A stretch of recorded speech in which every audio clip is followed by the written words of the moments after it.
Hello, this is Lolly. This is actually part two of a video. I will give you part one down below in which I was making these epoxy charms. It has been a long time and I am finally revisiting. So I have two layers here. I have clear epoxy and then the colored here. What I discovered was items that had texture on it, such as this little flower had a texture. It looks like a flat sequin type thing. It wasn't.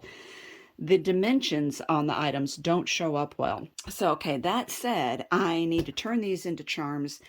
And first thing is I need to smooth this part out. I don't have to make it necessarily flat. It is a bit concave, but I do want the rough edges smooth. It is very dangerous to be sanding on epoxy resin. It creates a dust that will get in your lungs and you will not be able to get rid of that dust. So what I will do is I will either take it outside and do it outside, also while wearing goggles and a respirator mask and making sure that the wind is going the right way, not blowing it in my face, or easier yet, I can put it in a bucket of water and sand it underwater. So I will do that, and then we will come back and we'll do the next step. Okay, these are all done and dried. So I'm going to take this one first, which is my LPZ one in the paper clip. And these jewelry bales, I had ordered these online. They are humongous. However, like for a small charm, I definitely wouldn't want one that big. If you were doing a necklace, this would be perfect because you could fit ball chains or whatever through it. I doubt that I would use any of these as necklaces.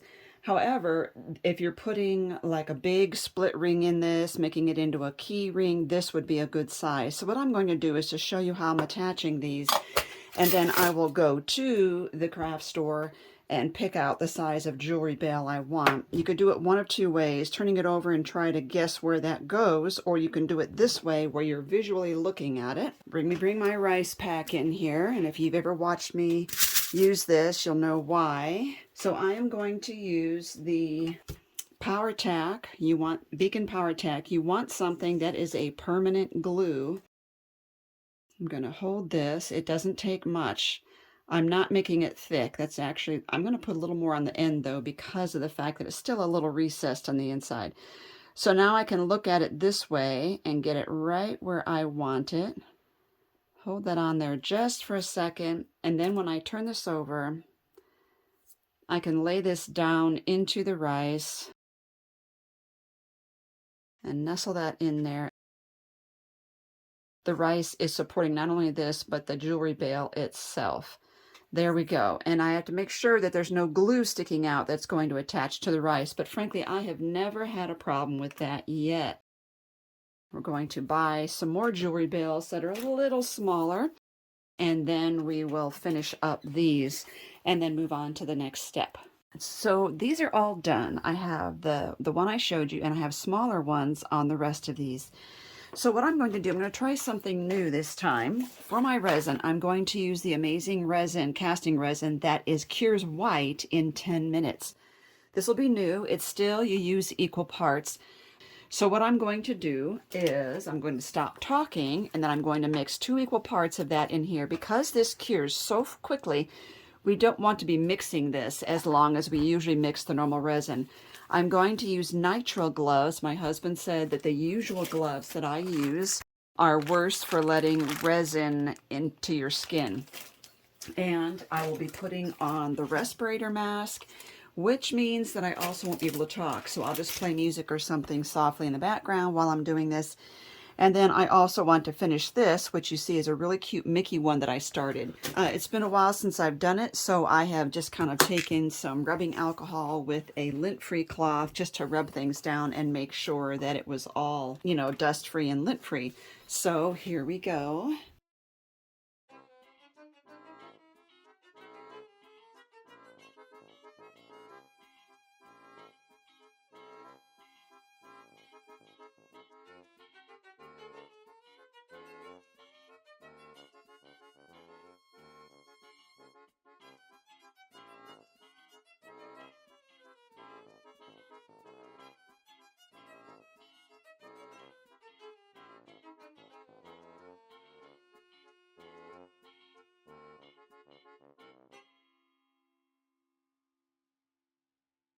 I have to make a comment here. This got really hot and turned white and hard very quickly. More quickly than it should have. I have never used this before, but I had seen other people use it, so I don't know why these ones have not turned hot and white yet.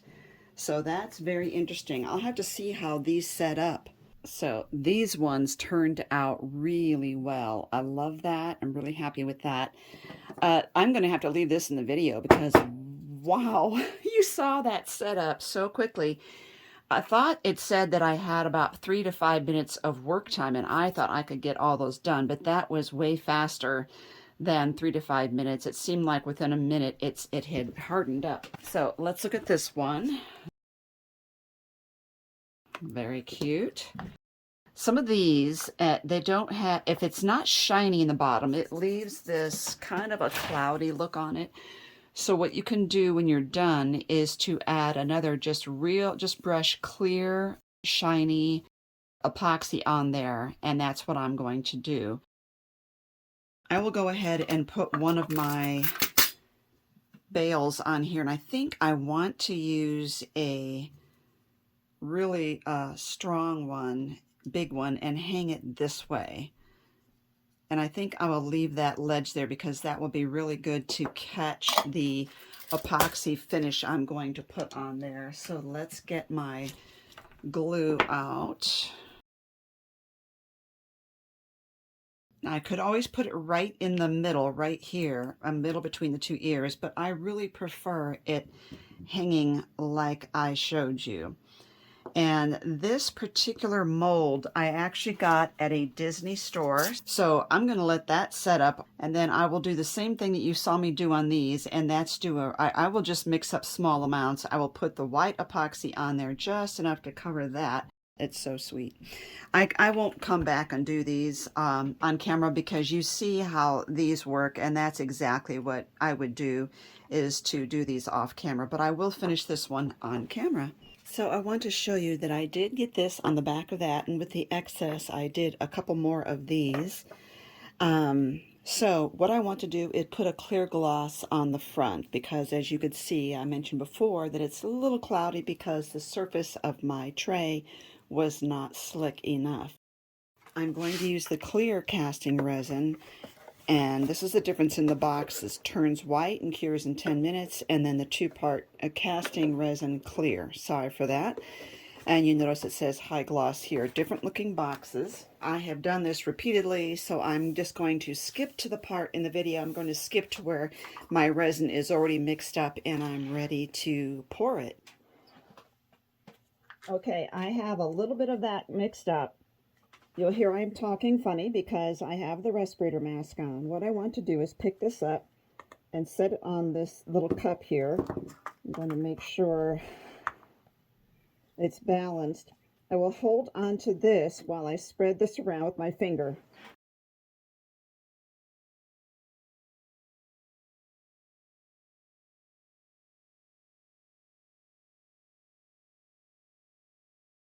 Now you can see how shiny this is. You see that gloss on there?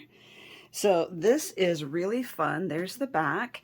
And I want to show, I left my mat messy on purpose to show you that with a silicone mat like this, the epoxy just peels up. And then you have these cute little drops, which you might even be able to use elsewhere. So this will be easy to clean. Thank you for watching. I will give you the links down below to all my epoxy videos and to part 1 and how I was making these. Thanks, everyone.